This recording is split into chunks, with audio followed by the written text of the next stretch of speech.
What is up, Evil Crew? Today we are covering the creepy case of Sherri Rasmussen. Filled with heartbreak and betrayal, toxic jealousy, and years of pain for friends and family, the case of Sherri Rasmussen is an unfortunate, brutal crime of passion. Sherri Rasmussen was a young, accomplished newlywed living in Los Angeles with her husband, John Rutten. Having entered college at only the age of 16, Sherri was already the director of nursing at Glendale Adventist Medical Center by her mid-20s. As a beautiful and lively young woman, friends and family described Sherri as having the ability to be the sunshine in the room, as she could cheer up anyone she was around. Others also admit that John Rutten was crazy about her and that she was the kind of person John wanted to be, almost like a personification of how he saw himself in his best moments. She apparently fell just as hard for him, as their connection was immediate and untroubled in the spring of 1984. They were quickly married by November of 1985. However, their fast-paced, loving relationship never had the chance to make it even half a year into marriage. On the morning of February 24th, 1986, Rutten left the couple's condominium on Balboa Boulevard to head to work at his new job with a local engineering company. Rasmussen was scheduled to give a motivational speech at work that day, but told her husband that she might call in sick to avoid going through with it, using a back injury she had gotten during aerobics the day before as an excuse. John encouraged her to just go in and get the class over with, but Sherri was still undecided and remained under the covers when he walked out the door at around 7:20 a.m. Around 9:45 a.m., a neighbor noticed that the Ruttens' garage door was open, but strangely, no car was visible.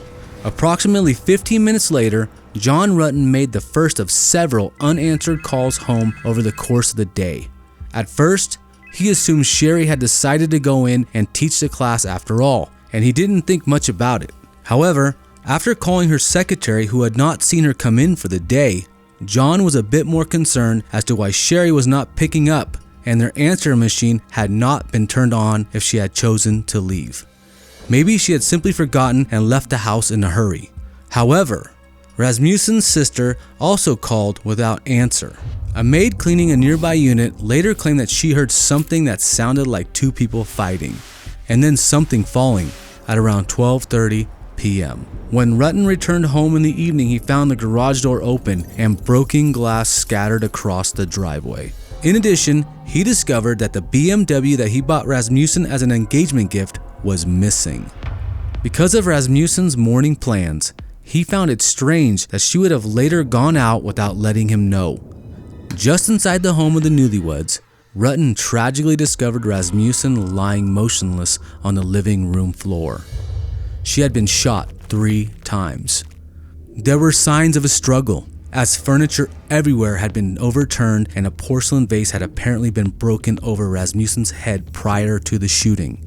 John was shocked and terrified by a bloody handprint on the wall next to the burglar alarm's panic button, an eerie cry for help that tragically went unanswered. Sherri also had defensive wounds and a bruise on her face that appeared to have been inflicted by the muzzle of a gun.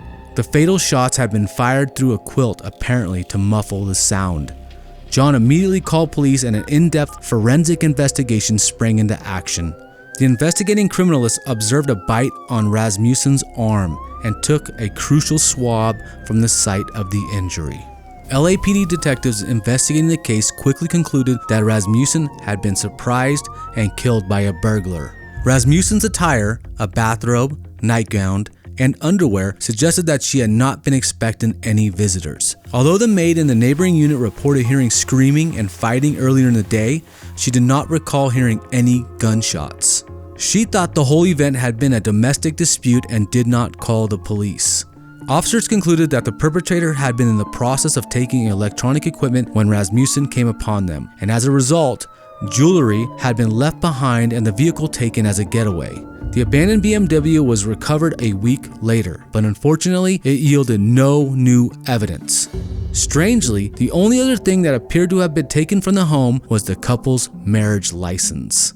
John Rutten was quickly ruled out as a suspect in his wife's murder, as he had a solid alibi and no easily found motive. Having only been married to Sherri for a few short months, Rutten heavily grieved to the extent of quitting his job and moving out of Los Angeles altogether in an attempt to start over. The further detectives began digging into Sherri Rasmussen's personal life, it quickly became apparent that she had a very close relationship with her father, Nels Rasmussen. Nels ended up becoming an integral part of helping solve this 23-year-old cold case to finally gain justice for his daughter. Nels in particular was unconvinced that Sherri, who had been 6 feet tall and in good physical shape, had been the victim of a burglary gone wrong. It would have been a struggle for anyone to subdue her in close quarters. Detectives had informed the grieving father at one point that the events may have lasted an hour and a half, an unusually long time for burglars, primarily after items of value in the home. Additionally, whoever shot his daughter had fired directly into her chest at close range and taken the trouble to muffle the shot with the quilt, suggesting that the killing was deliberate and not the accidental byproduct of a struggle. Nels Rasmussen immediately turned police onto the suspect he believed could be behind the sudden violent crime against his daughter. Remembering a strange conversation Sherri had with an old girlfriend of John's, Nels brought up the name Stephanie Lazarus, a detective of the LAPD in her mid-20s. Prior to Sherri and John's marriage, while John was an undergraduate at the University of California, he occasionally dated Stephanie Lazarus. John claims that their relationship was nothing more than friends with benefits, but Stephanie might have felt otherwise. John reported that Lazarus would often steal his clothes when he showered and take photos of him naked while he slept. Although Rutten never considered their relationship to be anything more than necking and fooling around, Lazarus was shattered when she learned of Rutten's budding relationship with the young Sherri Rasmussen. At one point, Lazarus threw Rutten a surprise party on his 25th birthday, unaware that he had been dating other women or that he had developed a serious relationship with Rasmussen. When she learned he was seriously involved with Rasmussen in August of 1985, she wrote Rutten's mother and said, "I'm truly in love with John, and the past year has really torn me up. I wish it didn't end the way it did, and I don't think I'll ever understand his decision." During their engagement, John admitted to hooking up with Lazarus one last time after she called him distraught over learning about his engagement. John recalled this encounter in court, full of tears and regret. He also admitted that he had come clean to Rasmussen about the encounter and begged her not to call it quits, as all he wanted in life was to become her husband. Sherri had agreed. Still during their engagement, Lazarus later brought her skis to the apartment Rutten shared with Rasmussen and asked him to wax them, and despite Rasmussen's objections, he complied. Rasmussen felt this was a little strange, since Lazarus was dressed in flattering workout clothes. After Lazarus left, Sherri asked John if his relationship with her was truly over. John convinced her the two were just friends. A few days later, Lazarus returned to pick up the wax skis, in uniform and armed, after John had left for work. Understandably, Sherri was shaken by these visits and pleaded with her fiancé to tell Lazarus to stop coming by their apartment. However, John replied by saying there was not a lot he could do about the situation and that she should simply try not to think about it. Nels Rasmussen later stated to police that his daughter had confided in him when Lazarus even visited her at her office to tell her that things were not over between her and John. Lazarus supposedly told Sherri, "If I can't have John, no one else will," and Sherri told her father that the woman continued to stalk her on the street. However, since no other solid evidence of this encounter existed, the word of Sherri's father was not enough to lead to any arrests or investigation into the LAPD officer. Nels claimed that his daughter had not told John about the intense degree to which Lazarus approached her at work, because she was more concerned with the status of their relationship than any possible threat to her life. Unfortunately for Nels, this further discredited the supposed interaction. Although Nels confided in police and constantly questioned why Lazarus was not under question for the murder of his daughter, investigators seemed to only consider two possibilities: that John had killed his wife in a domestic dispute, or that Sherri had been surprised by a couple of burglars who panicked and killed her. Although neither supposed solution could be supported by any evidence from the scene. Could there have also been a degree of institutional bias at work within the investigators of the case? Perhaps police were afraid to look into one of their own and admit the dark truth of a life taken far too soon. According to further investigations, the case record suggests that one or more persons, during the initial investigation and continuing through the next 10 years, actively conspired to hide evidence that might have proven Lazarus's guilt. For starters, nearly all of the conversations and records of Nell's discussions with police about the strange interactions and behavior of Lazarus were mysteriously missing. There are multiple audio recordings of interviews from the first round of interrogations, but all conversations that possibly mentioned Lazarus were nowhere to be found. The lead investigator, Lyle Mayer, later suspected that perhaps a perpetrator was female, since the occurrence of bite marks is not typical for male aggressors. For years, no arrests were ever made. The evidence of Sherri Rasmussen's murder was packed away in commercial storage. However, Nels and his wife never gave up hope. Nels continuously called the LAPD, asking if they had looked into the lady cop yet. When he first learned of technology for new, advanced DNA testing as the years pressed on, Nels even offered to pay for the test himself for the blood, hair, and bite mark samples from the scene.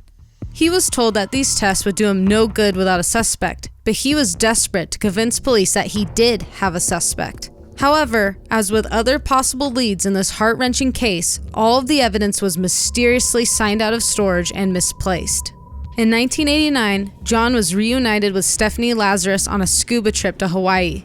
Before he met her there, he told investigators he had called Mayer to make sure no evidence had ever linked her to Sherri's murder.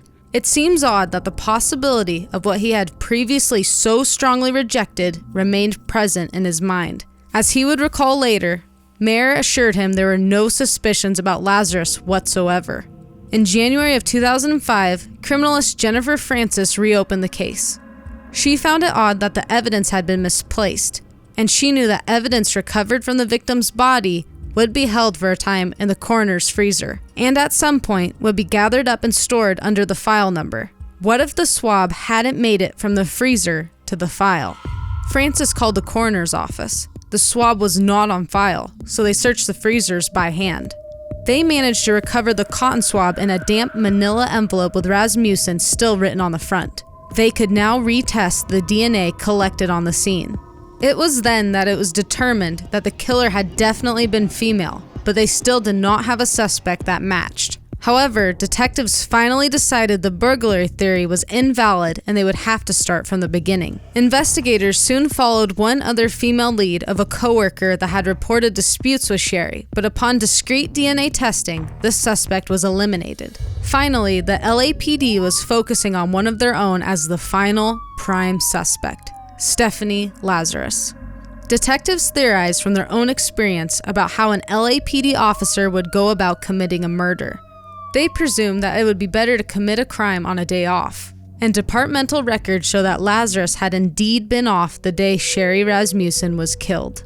I mean, what's this all about? I mean... Well, let me ask you, what ended the relationship between you and John?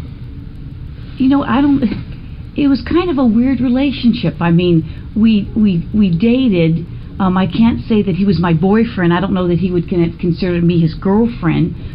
We dated, we did things. I played sports in college, he played basketball, his brother played basketball.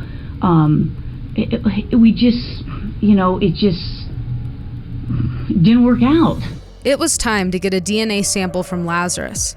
Detectives decided to do it under the radar to avoid tainting her with suspicion if the lab test cleared her. A special operations team staked out Lazarus and her adopted daughter on a trip to Costco, and after they had snacked at a table outside the store, the team retrieved a cup and straw Lazarus had used. 2 days later, the lab confirmed that the mouth on that straw was the same mouth that had bitten Sherri Rasmussen's forearm in a violent struggle 23 years ago. Had you ever met his wife? I may have. Do you remember her name or anything, or?